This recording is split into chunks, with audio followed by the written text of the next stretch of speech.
Hi, you've clicked onto today's tropical tidbit for Sunday. Lots going on in the Atlantic right now. First of all, this is Invest 92L in the Eastern Caribbean. If we take a look at this, we can see the thunderstorms are starting to consolidate a lot better today, and it looks even better than it did yesterday. Still hard to see exactly where the center is, but it looks to be somewhere in this area this morning, and now that we can see where it's trying to consolidate, it looks like this will be coming fairly close to Jamaica over here, perhaps a bit south of where I had it in the triangle up here. And if the center does indeed consolidate here, it'll probably pass a little bit to the south of that. If it tries to form farther north, then it may still go through the gap, but it looks like it's trying to form down here right now.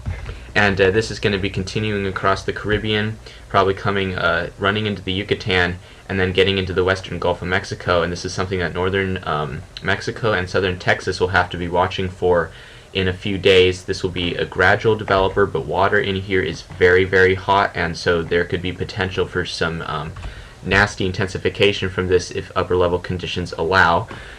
And looking over here, we have Hurricane Igor out in the central Atlantic, and this has really rapidly intensified overnight. We can see a well-defined clear eye developing, and the Hurricane Center has this at a Cat 2 as of the 11 a.m. advisory. I think this is pushing Cat 4 already, honestly. This looks like a solid major hurricane that has rapidly developed overnight. I expect they will upgrade it to a major in the next advisory, and I think this is already pushing Cat 4 and will likely make a try at Cat 5 at some point during its life over here, and this will be continuing west for the next couple of days. If we look over here at the European, day 3, we can see 3 storms in progress. We've got what's probably Julia over here, because this has already been labeled TD12 near the Cape Verde Islands. I did not show you that, but it's way out there right now, so not much of a concern. Igor over here, what's probably Carl over here if this gets named first. In the Western Caribbean, we go out to day 5. We see Igor starting to turn northwest, and day 7, and notice how it's southwest of Bermuda now. Old runs were over Bermuda, and if we go out to day 8, we can see how far west this is. This is the farthest west run we've seen the Euro give so far. This is at 70 west over here. Notice how flat the flow is to the north of it, aloft over here, and this is indicating the fragility of the pattern and how fragile it is, how this could go either way, and there's a lot of variance possible in here. You get a zonal flow up here. You're asking for trouble underneath, because a lot of fun and games can happen down here when the flow is not well defined up here in terms of troughs and ridges. And if we go out to day 10, it has the recurve into the weakness over here. But I'm going to again show you some of the ensemble runs over here. Here's the ensemble mean 500 millibar. Day 4 over here, we got what's probably Carl over here entering the Yucatan. Trough number 1 over here is what is supposed to start the recurve of Igor out in the central Atlantic. But this starts getting kicked out because a polar vortex comes diving in out of Canada, and this trough lifts out, this digs in over here, and here's Igor, and the models are seeing it being lifted north by this first trough, and then it leaves enough of a weakness in the ridge over here for this to continue on its way out. There are actually no real long waves troughs that dig in over here and recurve it. It started by the first one, but then they just leave a weakness open for it. We go out to day 8 over here.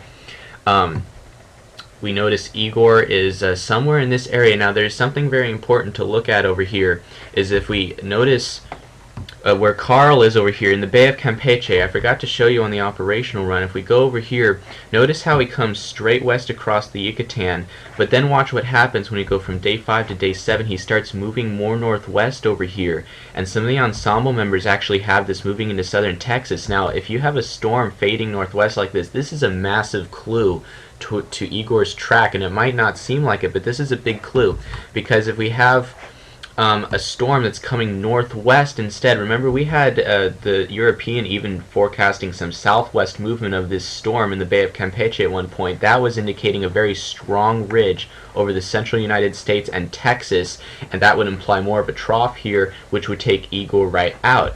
But now that if the Euro is actually going to start showing a storm fading northwest more towards southern Texas, what does that mean? That means the ridge has been forced to shift east and build more into this area, and that would imply more of a westward track for Igor, as well as a more northern track for Carl on the western periphery of the ridge. So that is a hidden clue that is interesting to look at. So we go out to day 8, we can see some of the runs taking Carl into Texas, and this is why they should keep an eye on this as well.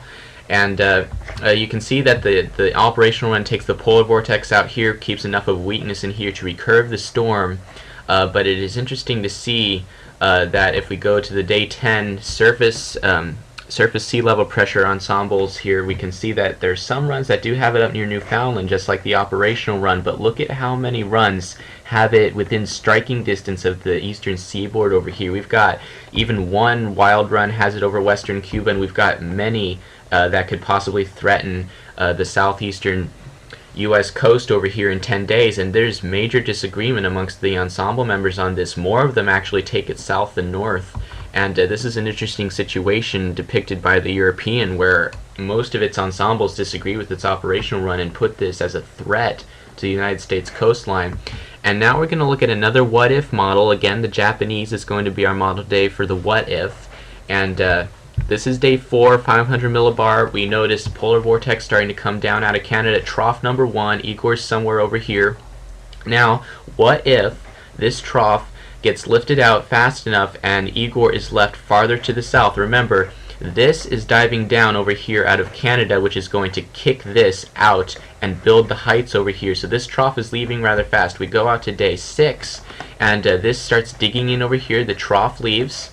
You get building heights over here, and here's the storm on the model. Now this is farther south than the other models, but with this diving in really strong, if this lifts out fast enough, you could see a farther south location over here, and already we're seeing Igor trending an average of 100 or 200 miles south of the models and the NHC forecast. If that continues over time, you could have a storm that's not that far north of Puerto Rico on its way west over here. So you can see this diving in now. Another what if. Remember, we've got the big ridge over Alaska over here. So where does that favor the trough? It favors the trough in here over the western and central United States, which favors the ridge over here. So what if this piece over here in the eastern Pacific comes in, phases more with this, and then you get more of a trough? If we go out to day 8, that's what happens. This comes, phases in, you get more of a trough over here, build the ridge to the east, and there's the storm sitting beneath the Banana Ridge and has absolutely nowhere else to go except in the southeast U.S. coast. This is a nasty pattern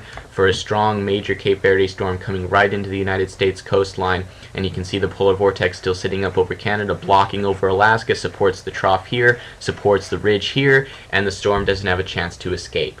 This is the worst case scenario by a not so respected model, but it is one that can score and pick out a jewel once in a while. Some of these models, like the Japanese and the Canadian, can sometimes be really wild, but they can once in a while pick out something and get it right. And this is one reason why we should be watching this, and the people along the eastern seaboard should not write this off. And Bermuda should be watching this as well, but you can see how this can happen.